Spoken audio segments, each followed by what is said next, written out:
लाडकी बहिणीच्या पैशावरून अधिवेशन काळात भाजपच्या एका आमदाराने आपल्याच सरकारला घरचा आहेर दिलाय. याच आमदाराची मुख्यमंत्री देवेंद्र फडणवीस यांनी चांगलीच खरडपट्टी काढली आहे. विशेष म्हणजे हे आमदार महाशय यापूर्वी मुख्यमंत्री देवेंद्र फडणवीस यांचेच पीए म्हणून कार्यरत होते. त्यानंतर ते आमदार झाले आणि आता मात्र फडणवीस यांनाच आपल्या पक्षाच्या आमदारांना समज देण्याची वेळ आली आहे. हे पीए आहेत अभिमन्यू पवार.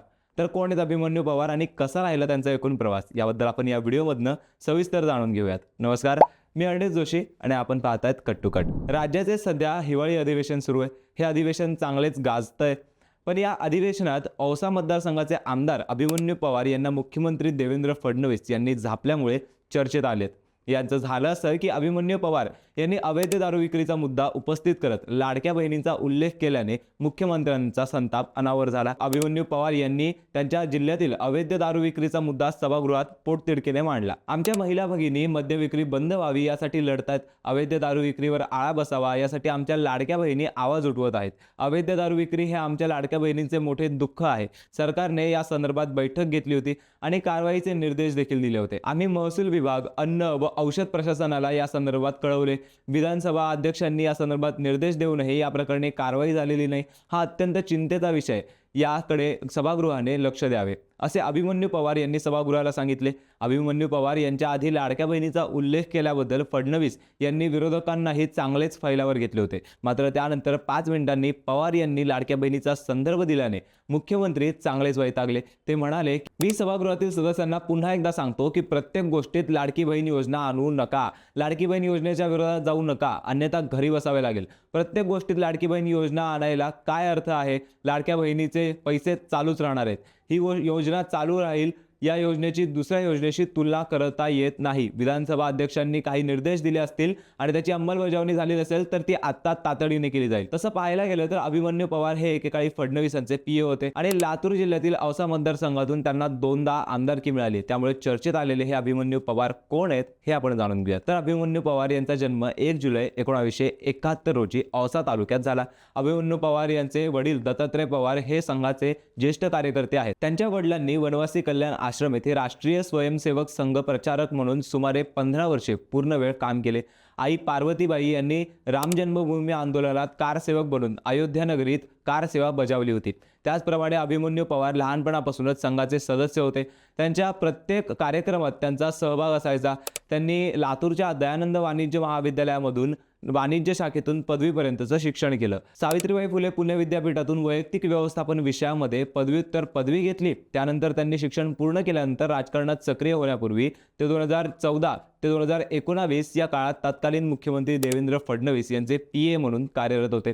विशेष म्हणजे या कालावधीमध्ये त्यांनी विशेष कर्तव्यावरती अग्रणी अधिकारी, वैयक्तिक सहाय्यक म्हणजेच पीए आणि लातूर जिल्ह्यातील भारतीय जनता युवा मोर्चाचे एक आघाडीचे नेते अशा तिहेरी भूमिका बजावल्या होत्या. विशेष म्हणजे फडणवीस यांनी पवार यांना निवडणुकीच्या 2-3 वर्षे आधीच तयारी करण्याचे आदेश दिले होते. पवार यांनी मतदारसंघात विविध उपक्रम राबवल्यामुळे ते आपली ओळख निर्माण करण्यात यशस्वी झाले होते. पण त्यांचा वाढता वावर भाजप नेत्यांना फारसा रुचला नव्हता. कारण या मतदारसंघात भाजपकडून संभाजी निलंगेकर यांचे बंधू अरविंद निलंगेकर, जिल्हा परिषद कृषी सभापती बजरंग जाधव इच्छुक होते.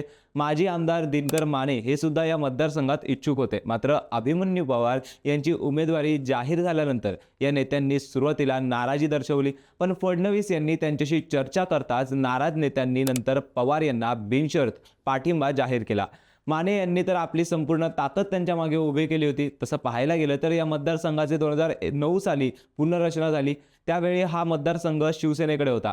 2009 साली काँग्रेसचे बसवराज पाटील यांनी 2 टर्म आमदार असलेल्या दिनकर माने यांचा 14,795 मतांनी पराभव केला. 2014ला सर्व पक्ष वेगळे लढल्यानंतर भाजपने पाशा पटेल यांना उमेदवारी दिली. पण पुन्हा बसवराज पाटील विजयी झाले. पाशा पटेल थेट 3ऱ्या क्रमांकावर फेकले गेले. 2019ला शिवसेना भाजप युती झाल्यानंतर भाजपने म्हणण्याप्रमाणे म्हणजेच फडणवीस यांनी म्हणण्याप्रमाणे मतदारसंघ भाजपकडे मागून घेतला आणि अभिमन्यू पवार यांना उमेदवारी दिली आणि आपली पूर्ण ताकद त्यांच्या मागे लावली. याचा परिणाम देखील दिसून आला. अभिमन्यू पवार यांनी बसवराज पाटील यांचा 26,714 मतांनी पराभव केला. त्यावेळी भाजपचे बंडखोरी केलेले बजरंग जाधव यांना फक्त 9,588 मते मिळाली. या प्रकारे फडणवीस यांचे पीए आमदार झाले. त्यांनी आमदार झाल्यावर शेत तिथे रस्ता हा गाजलेला उपक्रम राबवला. या उपक्रमासाठी त्यांनी स्वतःचा आमदार निधी वापरला आणि या पॅटर्नची चर्चा महाराष्ट्राबाहेरही झाली. मनरेगा अंतर्गत जलसंधारण आणि इतर विकास कामे प्रभावीपणे राबवण्यासाठी त्यांनी पुढाकार घेतला. राजमाता जिजाऊ, शाळा माझी न्यारी असे उपक्रम राबवले.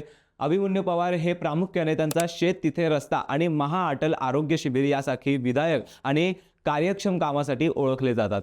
अशा उपक्रमांमुळे आपली निवड सार्थ आहे हे दाखवण्याचा प्रयत्न केला. त्यामुळे त्यांना भारतीय महानतम विकास पुरस्कार, स्वर्गवासी यशवंतराव चव्हाण आदर्श लोकप्रतिनिधी पुरस्कार, Navbharat achievers award, doctor Vitthalrao Vikhe Patil गौरव पुरस्कार असे पुरस्कार मिळाले. त्यामुळे पवार यांना पुन्हा एकदा 2024 मध्ये उमेदवारी देण्यात आली. त्यावेळी त्यांना शिवसेना ठाकरे गटाचे दिनकर माने यांनी आव्हान दिले.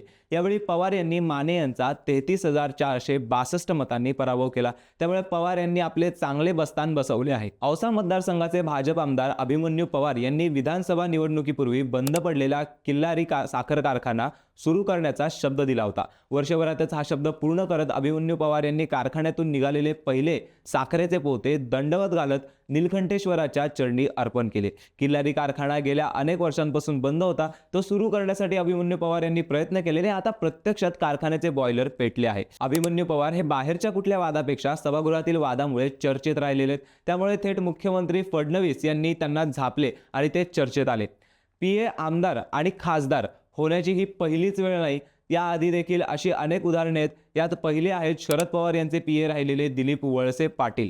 दिलीप वळसे पाटील हे आंबेगाव मतदारसंघाचे आमदार असून त्यांनी विधानसभा सभापती, गृहमंत्री अशी वेगवेगळ्या पदावर कामं केलेली आहेत. त्यानंतर उद्धव ठाकरे यांचे पीए मिलिंद नार्वेकर हे सुद्धा सध्या विधान परिषदेचे आमदार आहेत. त्यानंतर पुन्हा एकदा देवेंद्र फडणवीस यांचा उल्लेख करावा लागेल. यंदाच्या विधानसभेत फडणवीस यांचे पीए राहिलेले सुमित वानखेडे आर्वी मतदारसंघातून विजयी झालेत. त्यांनी खासदार अमर काळे यांची कन्या मयुरा काळे यांचा पराभव करत विधानसभेत प्रवेश केला.